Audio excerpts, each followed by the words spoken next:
Hi all, வணக்கம். Tamil food name சேனலுக்கு வரவேற்கிறேன். இன்றைக்கி வீடியோவில் ஒரு முட்டை மிளகு கறி எப்படி ஈஸியாக பண்ணுறதுன்னு பார்க்கலாம் வாங்க. ஸோ ஃபஸ்ட்டு ஒரு பேனில் எண்ணெய் எக்கு ஃப்ரை பண்ணுறதுக்காக நான் ஊற்றிக்கிறேன். அதில் 1 டீஸ்பூன் உப்பு, 1/2 டீஸ்பூன் மஞ்சத்தூள் போட்டுக்கிறேன்.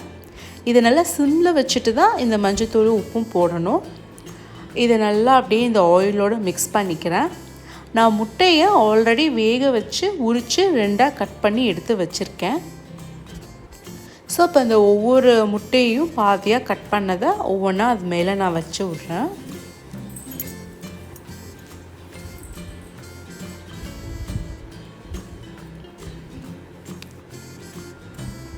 ஸோ இப்போ ஒரு சைடு உங்களுக்கு ரோஸ்ட் ஆனதுக்கப்புறம் இந்த மாதிரி நம்ம டர்ன் பண்ணி போட்டுக்கலாம். ஹீட் ரொம்ப லோ டு மீடியமில் தான் இருக்கணும்.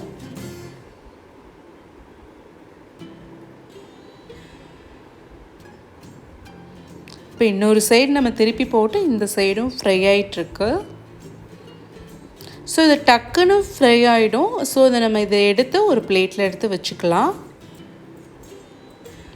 ஸோ வேக வச்ச முட்டையை 2ஆக கட் பண்ணி மஞ்சத்தூள் உப்பு போட்டு நம்ம லைட்டாக ஃப்ரை பண்ணி எடுத்து வச்சுருக்கோம். இப்போ அதே எண்ணெயில் 2 பெரிய வெங்காயத்தை கட் பண்ணி ஆட் பண்ணியிருக்கேன்.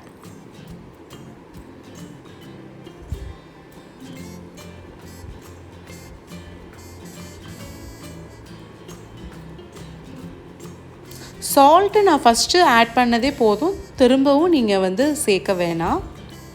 பச்சை மிளகாய் 2 கீரி அதையும் இதில் ஆட் பண்ணியிருக்கேன்.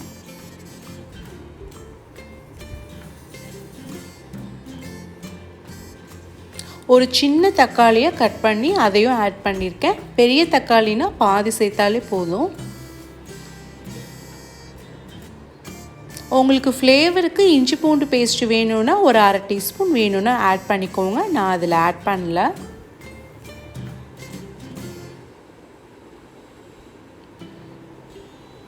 ஸோ இப்போ வெங்காயமும் தக்காளியும் ஓரளவு வந்திருக்கு. இந்த டைமில் 1 டீஸ்பூன் சீரகத்தூள், 1 டீஸ்பூன் கொத்தமல்லி பொடி, 1 டீஸ்பூன் மிளகுத்தூள் இது எல்லாத்தையுமே ஆட் பண்ணி நல்லா அந்த ஆனியன் டொமேட்டோவோட ஃப்ரை பண்ணி எடுத்துக்க போகிறேன்.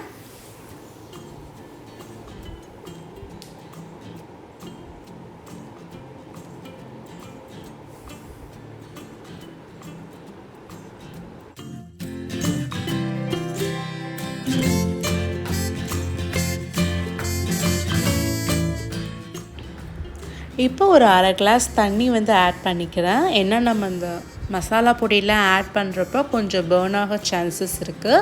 ப்ளஸ் அந்த மசாலாவும் வெங்காய தக்காளியும் கொஞ்சம் வேகிறதுக்காக ஒரு 1/2 கிளாஸ் தண்ணி ஊற்றி கொஞ்சம் லைட்டாக நம்ம கொதிக்க வச்சுக்கலாம். இப்போ பார்த்திங்கன்னா நல்லா கொதிச்சிட்ருக்கு. இந்த ஸ்டேஜில் நம்ம ஃப்ரை பண்ண வச்ச முட்டையை ஆட் பண்ணிக்கலாம். மிளகுத்தூள் உங்களுக்கு கூட கொஞ்சம் வேணும்னா தூக்கலாம் வேணும்னா நீங்கள் ஆட் பண்ணிக்கலாம். ஸோ இந்த முட்டையை ஒவ்வொன்றா ஆட் பண்ணி இதை அப்படியே நம்ம பரட்டி ஒரு 2-3 நிமிஷம் வச்சு எடுத்துட்டோன்னா நமக்கு ஒரு சுவையான முட்டை மிளகு கறி ரெடி. ஸோ இந்த ரெய்னி சீசனில் இந்த மிளகு முட்டை வறுவலை கண்டிப்பாக செஞ்சு பார்த்துட்டு உங்களோட கமெண்ட்ஸை ஷேர் பண்ணுங்கள். தேங்க்யூ.